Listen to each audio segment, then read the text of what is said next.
అపవాదికి తలుపు తెరిచినప్పుడు అంటే ఏంటి? పాపం చేసినప్పుడు, పాపానికి చోటిచ్చినప్పుడు, దేవునికి దగ్గరగా కాకుండా అపవాదికి దగ్గరగా చేరినప్పుడు, శరీర క్రియల్ని జరిగిస్తూ శరీర కార్యాల్లో జీవించిన వాడు అపవాదికి తలుపు తెరుస్తున్నాడు. పోర్నోగ్రఫీ పాపమని ఎరిగి నీ గతం క్షమించబడింది, కానీ తెలిసి కూడా నువ్వు మరలా ఓపెన్ చేసి చూస్తున్నావు అంటే నువ్వు సాతానికి చోటిస్తున్నావు.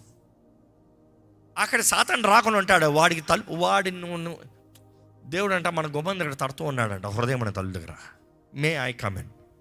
కానీ సాతాను ఎట్లా తెలుసా? వాడి అనుచరులు పొంచి ఉన్నారు. ఇన్ఫ్యాక్ట్ నీకు మాయ చేస్తూ భ్రమపరుస్తూ, రా నీ కొరకు ఉన్నా, రా నీకు సహాయం చేస్తానంటూ, నిన్ను ప్లెజర్స్ ఇస్తానని మోసపరుస్తూ, నిన్ను మొత్తానికి దూరి నాశనం చేస్తానికి పొంచున్నాడు. నీ జీవితాన్ని బద్దలు చేస్తానికి, నీ జీవితాన్ని తారుమారు చేస్తానికి పొంచున్నాడు. నిన్ను కాపాడుతాం యేసు ప్రభు కాకపోతే నీకు వేరే దారి లేదు.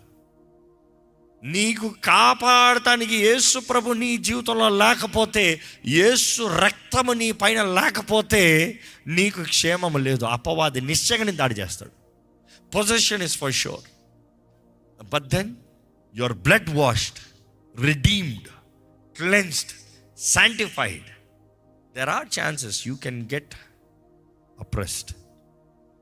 మెంటల్గా నీకు పెడుతున్న ట్రామా, మెంటల్గా నీకు పెడుతున్న టార్చర్, మెంటల్గా నీ మీద వేస్తున్న దాడులు, మెంటల్గా నీ మైండ్లో పంపిస్తున్న తలంపులు, నీకు వినిపిస్తున్న వార్తలు, నీకు చూపిస్తున్న కార్యాలు బట్టి అపవాది నిన్ను మ్యానిపులేట్ చేసి కంట్రోల్ చేస్తానని చూస్తూనే ఉంటాడు.